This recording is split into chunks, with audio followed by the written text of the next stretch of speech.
और अब बात उन तस्वीरों की जिन्होंने पूरे देश को झकझोर कर रख दिया। देश के तमाम राज्यों में और खास तौर पर महाराष्ट्र में बाढ़ का कहर देखने को मिल रहा है।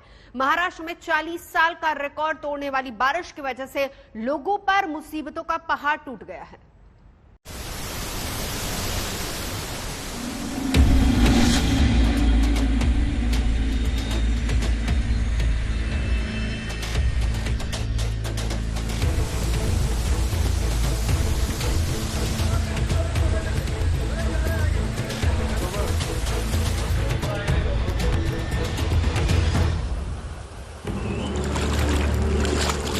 पानी की ताकत क्या होती है, ये इन तस्वीरों से महसूस करिए।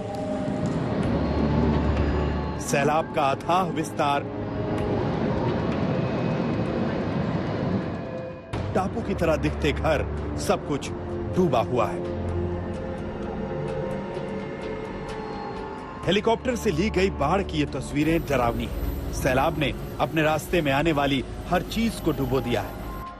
आपकी नजर जहां तक जाएगी, तबाही और त्रासदी की तस्वीर से टकरा कर लौटेगी। बाढ़ और बारिश से आबादी तो पहले ही बेबस थी, रही सही कसर लैंडस्लाइड ने पूरी कर दी।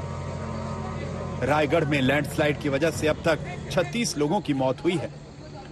मरने वालों का आंकड़ा और बढ़ सकता है। लगातार मूसलाधार बारिश से रायगढ़ के तलई गांव में पहाड़ का मलबा आ गिरा। एक झटके में सब चपेट में आ गए, संभलने का किसी को मौका नहीं था। नतीजा ये कि जानमाल का भारी नुकसान हुआ है। प्रशासन को शक है कि अब भी कई लोग मलबे में फंसे हुए हो सकते हैं। हादसे के बाद से ही गांव में अफरा तफरी का माहौल है। फंसे हुए लोगों की तलाश युद्ध स्तर पर जारी है। लगातार बारिश की वजह से रेस्क्यू ऑपरेशन में शुरुआती दिक्कतें भी आई। हालांकि एनडीआरएफ की टीम मौके पर तैनात है। रेस्क्यू ऑपरेशन में तेजी लाने की कोशिश हो रही है। इन सब ऑपरेशंस में कई चैलेंजेस का सामना फेस करना पड़ा है एनडीआरएफ को। जब एनडीआरएफ शुरुआत के दौर में इंडक्शन जब उसका हुआ तो मूवमेंट में हमारे जो है वो काफ़ी कठिनाई का सामना करना पड़ा बारिश की वजह से और फ्लड्स की वजह से। इसके अलावा जो कम्युनिकेशन नेटवर्क है वो ठप है, उसके वजह से कार्रवाई थोड़ा स्लो है। और जो लगातार बारिश हो रही है कई जगहों पर, उससे भी कार्य बाधित है। मगर अभी भी कार्य सब जगह पर चल रहा है और अगले 24 घंटे में हमें पूरी उम्मीद है कि स्थिति काबू में आ जाएगी। महाराष्ट्र में लगातार हो रही बारिश की वजह से जनजीवन अस्त व्यस्त है। रायगढ़, रत्नागिरी, पालघर, ठाणे, नागपुर में बाढ़ के हालात बन गए। रत्नागिरी के चिपलून शहर में आसमान से आफत की बरसात हुई। शहर का हाल देखिए, डूबी हुई सड़क, फंसे हुए वाहन, हर तरफ पानी ही पानी। घरों में पानी, दुकानों में सैलाब। बर्बादी की बाढ़ ऐसी थी कि पूरे 26 घंटे तक इलाका डूबा रहा। स्थानीय लोगों को भारी नुकसान उठाना पड़ा। चिपलून शहर का 50% इलाका पानी में डूबा। अचानक भारी जलभराव से 70,000 की आबादी प्रभावित हुई।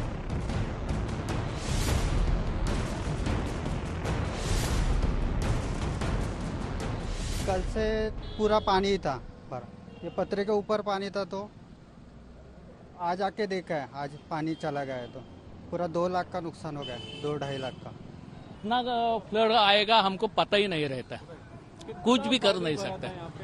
यहाँ पे कम से कम रास्ते में 10 फुट होना मांगता है, इसलिए उधर तो ये दिख रहा है, मार्किंग दिख रहा है, तो मार्किंग मतलब अंदर कम से कम 6 फुट पानी है। इतना मैंने ये कंस्ट्रक्शन करते समय फ्लड के हिसाब से ही किया था, नीचे से बहुत ऊंचा किया है, तब भी इतना पानी आएगा ये कभी ध्यान में नहीं आया।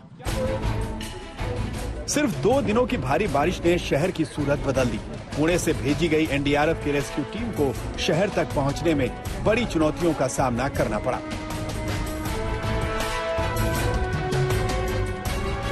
फिर एक बार सड़क पर मलबा आ गिरा है। 2 बड़े पेड़ यहाँ पर खिसके हुए हैं। ये कुंभरली घाट है जो कि चिपलून से महज 7 किलोमीटर दूरी पर है, लेकिन मुश्किलें बहुत है। एनडीआरएफ के जवान लगे हुए हैं।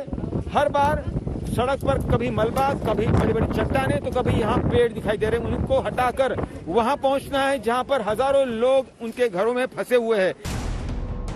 इस तबाही और त्रासदी के पीछे महाराष्ट्र के कई जिलों में रिकॉर्ड तोड़ बारिश है। मौसम विभाग के मुताबिक रत्नागिरी के चिपलून इलाके में 300 mm बारिश हुई, रायगढ़ के मलाड और पोलघापुर में 305 mm बारिश हुई, सातारा में 17 घंटे में 483 mm बारिश दर्ज की गई, कोंकण में भी 400 mm से ज्यादा रिकॉर्ड बारिश हुई। हालत ये है कि डैम में 60% तक पानी जमा हो गया।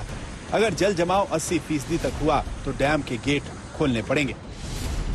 रत्नागिरी से पंकज खेलकर, रायगढ़ से पंकज उपाध्याय के साथ साहिल जोशी, मुंबई आज तक।